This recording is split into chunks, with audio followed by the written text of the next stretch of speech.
Hello viewers, welcome back to my YouTube channel. তোমরা যারা বিদ্যাসাগর ইউনিভার্সিটির আন্ডারে ইউজি ফোর্থ সেম স্টুডেন্ট আছো, তোমরা জানো তোমাদের CC9 বলে একটি পেপার রয়েছে এবং ওখানেরই একটি টেক্সট রয়েছে, the good women of Schezwan.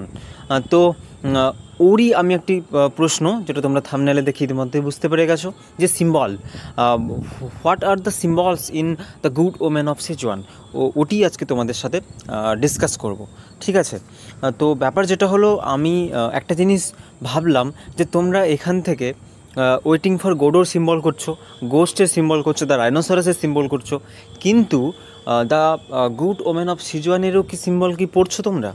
এটা কিন্তু অনেকে ততটা মাথায় আনেনি যে সিম্বল ইম্পর্টেন্স নয় এখানে। ঠিক আছে, বাট আমার মনে হলো এটা কোথাও একটা ইম্পর্টেন্স আছে, তোমাদের এক্সামে 2 or 5 মার্কসের জন্য দিয়ে দিলেও দিয়ে দিতে পারে। যদি দেয় কী কী সিম্বল তোমরা লিখবে, প্রথমত তোমরা গড, ঠিক আছে, প্রথমত গডের সিম্বল লিখবে তোমরা। গড কী বা কেন এসেছিলো এখানে, কী ব্যাপারটা, ওটা লিখলে একটা তোমাদের আনসার হচ্ছে। নেক্সট হচ্ছে ওয়াটার, ঠিক আছে, জল। আর হচ্ছে প্লেন, ঠিক আছে, তোমরা জানো এখানে একটা ক্যারেক্টারের ড্রিম ছিল, সে পাইলট হবে, তাই না? ওই যে প্লেন, ফ্লাইং জেট আর প্লেন, ওটার একটা সিম্বল। মোট 3টে সিম্বল কিন্তু তোমরা দেখে যাবে। যদি পার্টিকুলার সিম্বল মেনশন করে দিয়ে দেয় যে এই প্লেতে জল কি সিম্বলাইজ করছে, তখন তোমাদেরকে এটাই পার্টিকুলার লিখতে হবে। তাই সিম্বলগুলো হালকা করে দেখে যেও। ওয়াটার, এখানে আমি বেশি ডিটেলস বলছি না, তোমরা স্ক্রিনশট করে নিও। ওকে, তো ওয়াটার এখানে কি সিম্বল করছে? ওয়াটার বলছে, water and the way in which it's commodified represents the moral conundrum of the capitalist system. মানে কি কোনানড্রাম? মানে হচ্ছে ধাঁধা, মানে এই যে পুঁজিবাদী ব্যবস্থা, ঠিক আছে, পুঁজিবাদী যে সিস্টেমটা, ওর একটা যে ধাঁধা, মানে ওখানে একটা যে নৈতিক যে অবক্ষয়, ওর মানে ওইটাকে দেখাতেই কিন্তু জলকে ব্যবহার করা হচ্ছে। ঠিক আছে, পুঁজিবাদী অবস্থার যে সমস্যা, ওটাকে দেখাতেই জলকে এখানে সিম্বল করা হচ্ছে ওই সেন্সে। এবং নেক্সট বলেছে এই যে লাইক দ্য সিম্বল, তোমরা এগুলো তুলে নিও, ঠিক আছে, আমি ওগুলো পড়ছি না ডিটেলসে। নেক্সট বলেছে, like the symbol of water, planes and flying represents the ways in which capitalism controls nearly every element human society. আর তোমার এই ফ্লাইং এটা রিপ্রেজেন্ট করছে হিউম্যান গ্রিড। ওকে, হিউম্যান গ্রিডকে, কোথাও না কোথাও হিউম্যান গ্রিডকে, যেটা কিনা একজন মানুষের স্বপ্ন আর একটা ড্রিমকে অ্যাচিভ করার অবধি সে কোন কোন ফেজ দিয়ে যাচ্ছে। সাপোজ ধরো, কি বলবো, এখানকার যে ক্যারেক্টার আছে ইয়াংসান, ওর কি বলবো, ওর ড্রিম ছিল পাইলট হবে, বাট ও কোন থ্রু দিয়ে যাচ্ছিল, মানে ওর সিস্টেমটা এমন ছিল, চিন্তাভাবনা এমন ছিল যে ওকে যদি ওর ওই ড্রিমটাকে অ্যাচিভ করার জন্যে কোথাও চুরি করতে হয় বেসিক্যালি, এবং কোথাও চুরি করতে হয়, এবং অ্যাট দ্য সেম টাইম যদি তাকে কি বলবো, খুন খারাপি সব করতে হয়, সে কিন্তু করতে রাজি, করতে প্রস্তুত, সেটা সে করার জন্য প্রস্তুত ছিল। সে যেন তেন প্রকারেণও কিন্তু তার এই ড্রিমটাকে অ্যাচিভ করতে চাইছিল। তো এটা ছিল রিজন।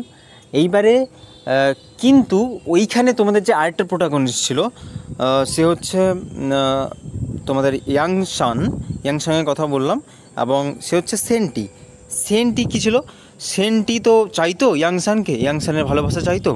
তো সে কোথাও একটা এই ক্যাপিটালিস্টিক সোসাইটির ঊর্ধ্বে উঠে কাজ করেছিল। বাট এই যে লাইনটা বলছে, but love to each commodity few can afford under the restrictive and prohibitive chain in capitalism. মানে কি, মানে বলতে চাইছে এই যে পুঁজিবাদী সমাজে তো এই যে ভালোবাসা, একদম পিওর ইন্টেনশন নিয়ে কাউকে চাওয়া, এগুলো তো সবাই এফোর্ড করতে পারতো না, সবার ইয়েতে ছিল না। তো বেসিক্যালি সে কী করেছিল, এই যে তোমার সেন্টি ক্যারেক্টারটা, কিন্তু এটা পেরেছিল করতে, এই পুঁজিবাদী সমাজে দাঁড়িয়েও কোথাও না কোথাও এই জিনিসটা সে করতে পেরেছিল। অ্যাট দ্য সেম টাইম তোমাদের ইয়াংসান কিন্তু একটা পুঁজিবাদীর সিস্টেমের যে একদম একটা কি বলবো, মেন এক্সাম্পল বলতে পারো, বা মানে একটা ক্যাপিটালিস্টিক সোসাইটি কোন ধরনের মানুষকে জন্ম দেয়, কোন ধরনের মানুষের জন্ম দেয়, তার পারফেক্ট এক্সাম্পল হচ্ছে কিন্তু এই ইয়াংসান। আশা করি বোঝাতে পেরেছি। তো সেই তারই একটি ধারাকে মানে কী বলবো কেন্দ্র করে কিন্তু এই যে এয়ার বা এই যে ফ্লাইং জেট এটা কিন্তু একটা সিম্বলাইজ করছে। তো তোমরা ডিটেলস স্ক্রিনে দেখতে পাচ্ছ, এটা কিন্তু দেখে নিলে তোমরা আরও ভালো করে বুঝতে পারবে। এই দুটো ভালো করে তোমরা লিখে নিও, আশা করি তোমাদের বুঝতে সুবিধা হবে। তো তোমরা এইটুকুই জানো the good women of Sichuan থেকে কি বলতে চাইছেন, ঠিক আছে? মানে কবি এখানে ব্রেক্ট কি মেসেজ দিচ্ছেন, কি মোরাল দিচ্ছেন এখানে, হ্যাঁ। অ্যাট দ্য সেম টাইম এই সিম্বলগুলো ইউজ করে তিনি মানে মেটাফরিক্যালি কী বোঝাতে চাইছেন, ঠিক আছে? এগুলো একটু ডিটেল অ্যানালাইসিস বা ডিটেল পড়াশোনা করে নাও, দিলে এক্সামের কোনো প্রশ্নই আটকাবে না। আর আজকের ইয়েতে আমি দুটো সিম্বল বোঝানোর চেষ্টা করলাম।